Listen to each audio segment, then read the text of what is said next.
I'm thrilled to be joined by the undefeated football AD. Ever since he arrived, the football team hasn't lost, now 12-0 this season. Yeah. Kit Hughes, great to see you. I know the expectations are overwhelming.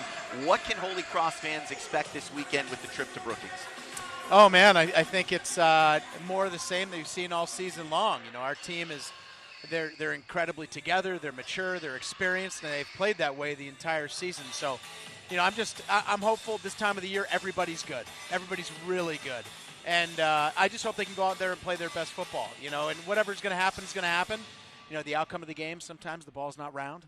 You know, it bounces in different ways you can't anticipate. And, you know, hopefully we can go out there and just play our best, leave it all on the field, look up at the end, and be really pleased with the result. Number 1, South Dakota State, the opponent on the road this weekend. I'm sure it'll be chilly, but Crusaders have been there once before, just a couple seasons back during the COVID campaign.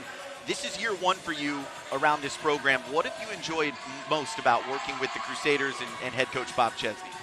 More than anything, they love each other. And you can see that spending just a little bit of time with them. You know, they really, truly, they care for one another. They support one another. You know, you look around on the sidelines when things are going well, when things aren't going so well.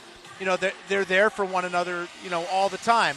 They hold each other to a really high standard.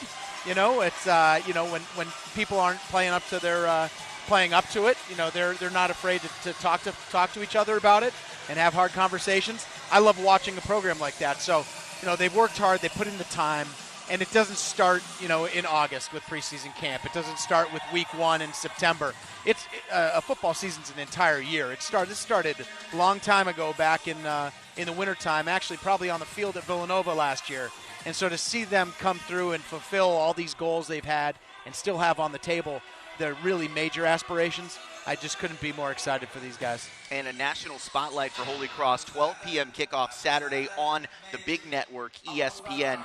There's so much excitement about this weekend's game, but also high expectations for 2023. How can Crusader fans get their deposits out for season tickets next year?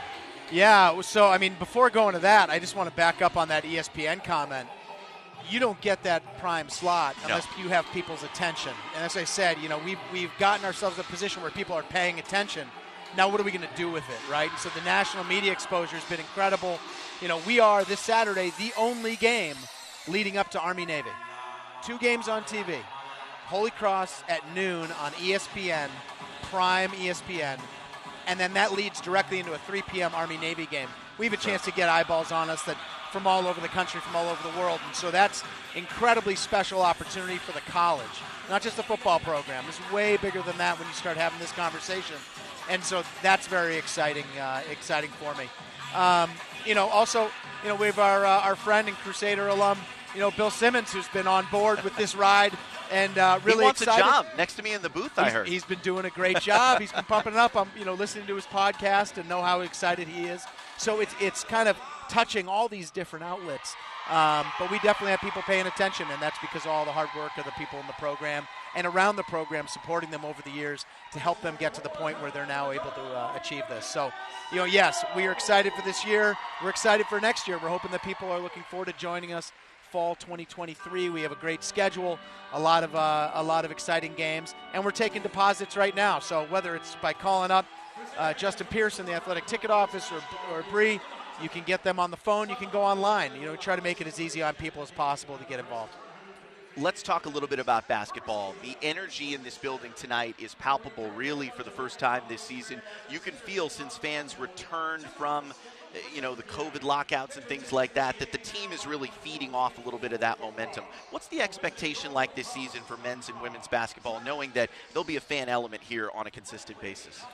Yeah, I think they're hungry to make the fan, have there be a greater fan element here on a consistent basis, and we need to keep plugging away, keep, making some shots and winning some games, and this building's going to fill up. And I've had a lot of alumni reach out and share with me kind of how special of an environment this can be, and I'm excited for these men and women to experience that. Certainly, playing in front of a crowd and playing in front, with that great energy a crowd can bring, it brings out the best in people. And it's part of a really special student-athlete experience. And so we're willing to do whatever it takes to bring in community groups like the one that just performed here at halftime to connect people, whether it's through the schools, through relationships, through their churches, through their community centers, whatever it is. we're looking to make those connections to try to fill this place and hopefully give our student athletes the best home court advantage possible. So, so far we're kind of just getting started with it, but it certainly is great to have people back in the building. Lastly, before I let you go, there's a one-of-a-kind experience coming up for Holy Cross women's hockey. Frozen Fenway, first week in January.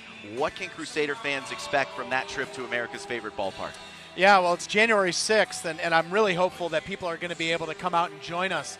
We obviously have a lot of different things going on. It's very exciting for our women's team to be playing there in the 50th anniversary of Title IX and the 50th anniversary of coeducation at the college, and so we have some programming, for alumni programming, situated around the game as well. But just getting people to come out and experience the ballpark. If you've never seen a game, a hockey game at Fenway, it's a really unique experience, and so I'm thrilled for our student athletes. This is the kind of event, the kind of experience they have an opportunity to remember for the rest of their lives, and that's the special part of the work that we do. We can create these opportunities that give our students a chance to make memories that will last a lifetime, and and hopefully go out and play our best hockey and get a win too, right? Just that's cherry on top. So I hope people are able to join us. I look forward to seeing people there. In any way that we can get people to connect with what we're doing, we're excited to do it. I'm really looking forward to this January, both at Fenway Park, and then again as we hang up those 5 banners celebrating our women's basketball greats here at the Hart Center. Got a lot of exciting things coming up. Feels like just yesterday, almost 1 year ago today, we were sitting here at Center Court on your introductory day. Congratulations on a wonderful first year here at Holy Cross. Thanks so much. I'm not sure we were even allowed to shake hands back then, but I'll do it now. Great to see you as always.